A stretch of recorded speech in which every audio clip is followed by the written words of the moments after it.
Hello everyone, welcome to Art of Cinema YouTube channel. நான் உங்கள் கமலேஷ். இந்த வீடியோவில் ரீசெண்டாக ஓடிடி தளத்தில் ரிலீஸ் ஆயிருந்தாலுமே 10 மாதத்துக்கு முன்னாடியே தேட்டர்ஸ் ரிலீஸ் ஆகி சோசியல் மீடியாவே அலற வைக்கிற மாதிரி ஒரு தப்பான கண்ணோட்டத்தில் எடுக்கப்பட்ட தி கேரளா ஸ்டோரி மூவியோட ரிவ்யூ தான் பார்க்க போகிறோம். வாங்க மூவியோட ரிவ்யூக்குள்ளே போகலாம்.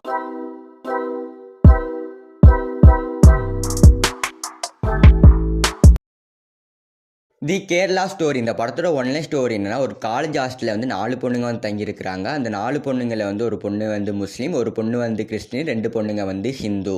அந்த முஸ்லீம் பொண்ணு வந்து ISSU அப்படிங்கிற ஒரு தீவிரவாத அமைப்புக்கு வந்து ஒரு உறுப்பினராக வந்து இருப்பாள். அவள் வந்து அந்த மற்ற இருக்கிற அந்த 3 பொண்ணுங்களை வந்து முஸ்லீமாக வந்து கன்வெர்ட் பண்ணி வந்து அந்த தீவிரவாத அமைப்புக்கு வந்து அனுப்பி வைக்கணும். ஆனால் அவளால் வந்து ஒரு 3 பொண்ணுங்களை வந்து ஒரு பொண்ணை தான் வந்து முஸ்லீமாக வந்து கன்வெர்ட் பண்ணி அந்த தீவிரவாத அமைப்புக்கு வந்து அனுப்பி வைக்க முடியுது.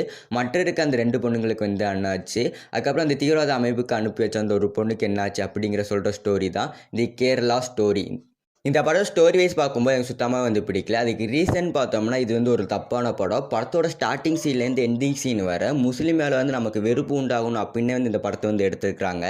அதாவது வந்து சொல்லப்போனால் வந்து இந்த படத்தில் முக்கால்வாசி சீன்ஸ் பார்க்கும்போது முஸ்லீம் அப்படிங்கிறவங்க ஒரு தப்பானவங்க அப்படிங்கிற அந்த ஃபீலிங் தான் வரும். படம் ஃபுல்லுமே வந்து முஸ்லீம் அப்படிங்கிறவங்க ஒரு தப்பானவங்க அப்படிங்கிற ஒரு கண்ணத்திலே வந்து எடுத்து முடிச்சிருப்பாங்க. சரிடா கமலேஷ், இந்த படத்தை வந்து உண்மை சம்பவங்களை வச்சு தானே இந்த படத்தை வந்து எடுத்துருக்காங்க அப்படின்னு வந்து கேட்டால், ஆமாம், இந்த படத்தை வந்து உண்மை சம்பவங்களை வச்சு தான் வந்து எடுத்துருக்காங்க. ஆனால் இந்த படத்தில் காட்டியிருக்கிறதுல வந்து பகுதி தான் உண்மை, பாதி வந்து உண்மை கிடையாது. அதாவது என்னன்னா, பாதி உண்மை பாதி வந்து பொய். நான் எதுக்கு சொல்கிறோம்னா, இவங்க வந்து படத்தை எடுத்துக்கணும்னா அதுக்கான உண்மையான சான்றுகளை வந்து அவங்க வெளியில் வந்து காட்டியிருக்கணும், அதுக்கான ஆதாரங்களையும் வந்து காட்டியிருக்கணும். இவங்க வந்து ஒரு சில ஆதாரங்கள் தான் காட்டியிருக்கிறாங்க, நிறைய ஆதாரங்கள் வந்து ஒன்றும் காட்டலை. அதாவது வந்து பாதி உண்மை பாதி பொய் அந்த மாதிரியான ஒரு படம் தான் இது. இந்த படத்தை வந்து நீங்கள் பார்க்கலாமான்னு கேட்டிங்கன்னா, இந்த படத்தை வந்து பார்க்காம இருக்கிறது தான் நல்லது. எனக்கு பொறுத்த வரைக்கும் நீங்கள் இந்த படத்தை வந்து பார்க்காம இருந்தீங்கன்னா, முஸ்லீம் மேலே வந்து உங்களுக்கு எந்த அளவுக்கான நம்பிக்கை இருக்கோ அதே நம்பிக்கையில் வந்து நீங்கள் இருப்பீங்க. அந்த மத கலவரத்தை வந்து நம்ம குறைக்கிறதுக்கான ஒரு வாய்ப்பாக வந்து இருக்கும். முஸ்லீம் மேலே வந்து உங்களுக்கு வெறுப்பு வர்றதுக்கான அந்த காரணமும் வந்து கம்மியாக வந்து இருக்கும். இந்த படத்தை பார்த்து முடிச்சிங்கன்னா, முஸ்லீமை நீங்கள் பார்க்கும்போது, ஓ அந்த மாதிரியா இருக்குமா, இவங்க கூட பழகலாமா அப்படிங்கிற ஒரு நம்பிக்கை தான் உங்களுக்கு வந்து வரும். அதனால் வந்து இந்த படத்தை வந்து பார்த்துறாதீங்க.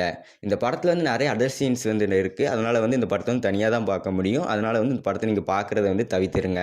இந்த வீடியோ பிடிச்சிருந்தா லைக் பண்ணிடுங்க. இந்த மாதிரியான இன்ட்ரெஸ்டிங்கான மூவி ரிவ்யூ பார்க்கறதுக்கு மறக்காமல் என்னோட சேனலை வந்து சப்ஸ்கிரைப் பண்ணிடுங்க. ஒரு சூப்பரான இந்து முஸ்லீம் நட்பை பற்றி சொல்கிற ஒரு மூவி பார்க்கணும்னா சைடில் தெரிந்த வீடியோ வந்து கிளிக் பண்ணி பாருங்கள். நான் உங்களை அங்கே வந்து சந்திக்கிறேன்.